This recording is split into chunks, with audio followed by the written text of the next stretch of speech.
Thank you very much, Marcus. And let me now introduce our next panelist, Ambassador Peter Goldberg.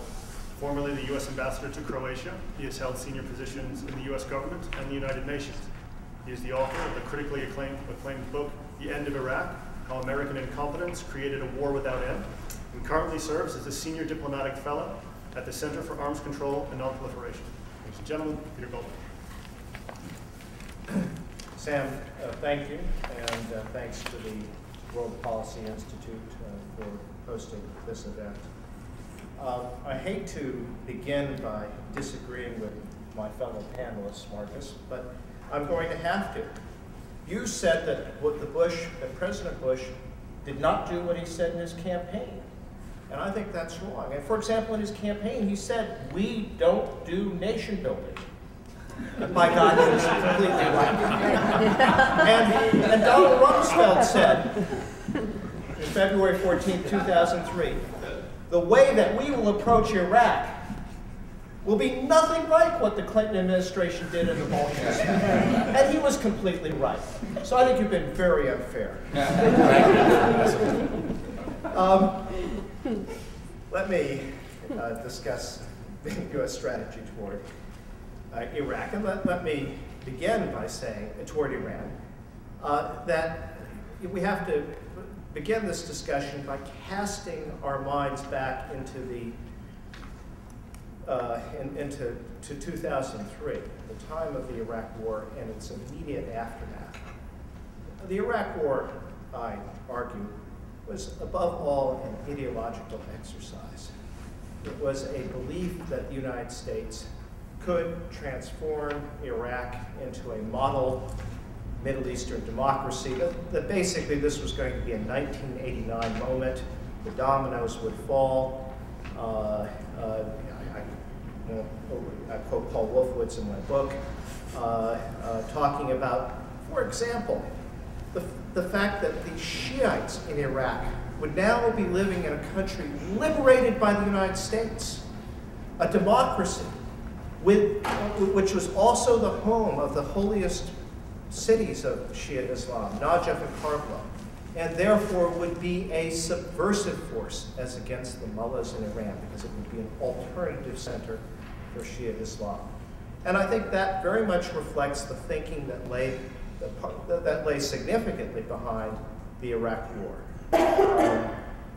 which is that we would topple Saddam Hussein, and Syria and Iran would be the next targets.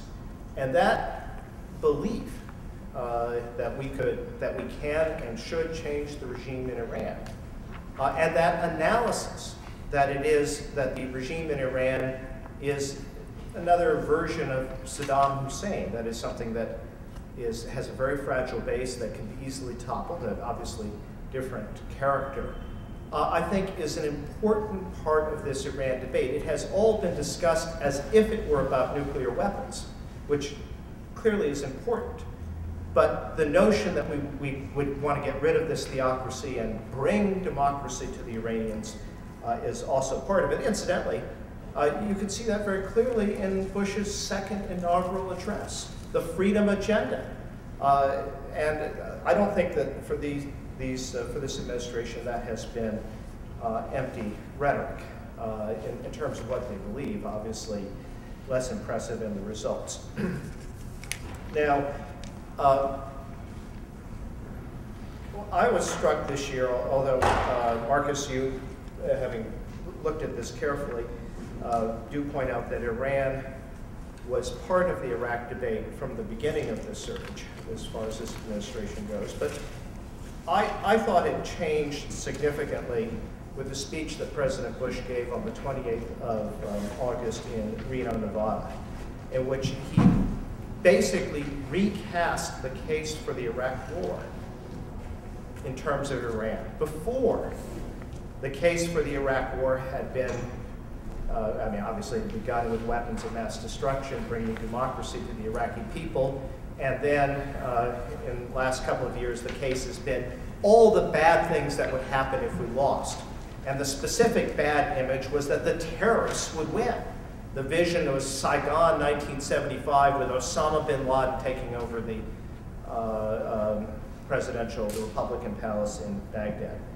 Well, in August, that changed, and it was Iran that was the bad consequence of an American defeat in Iraq. And what the president said, specifically, was imagine a situation where an Iranian-backed militia dominates large parts of Iraq. That's the reason we need to stay. Of course, what I found so striking about this is I can easily imagine a situation where an Iranian-backed militia dominates large parts of Iraq, because it does. And that Iranian-backed militia is called the Iraqi Army, and the Iraqi security forces, which are largely Shiite, and which are the national police are dominated by, but which are, the army is significantly influenced by the Badr Corps, now Badr Organization, which is the militia that is associated with what was known as the Supreme Council for the Islamic Revolution in Iraq, now the Supreme Iraqi Islamic Council, from scary to sick, if you will. What is this organization? Well, the political party, the Supreme Council for the Islamic Revolution in Iraq, was founded in Tehran in 1982 by the Ayatollah Khomeini. And it was, of course, the Shiite opposition fighting on Iran's side in the Iran-Iraq War. And the Badr Corps was its political wing. And it was who? It was the United States and George Bush's pro-consul, Jerry Bremer, who installed the leaders of the Badr Corps in senior positions in the new Iraqi army after they dissolved the old one, and in the security forces.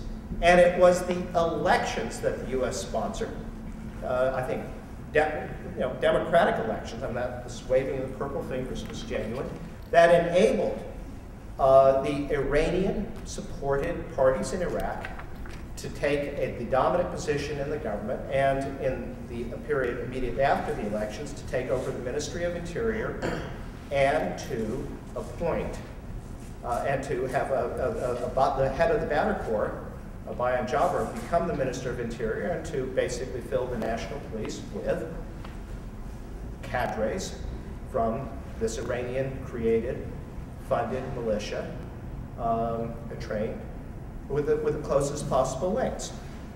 So, to the extent that an Iranian-backed militia controls large parts of Iraq, it is the United States and the Bush administration that installed that militia there. Now, here's the irony of it. Although the Bush administration accuses Iran of supporting insurgents, and it's quite loose in the rhetoric, they've been accused of supporting two kinds of insurgents.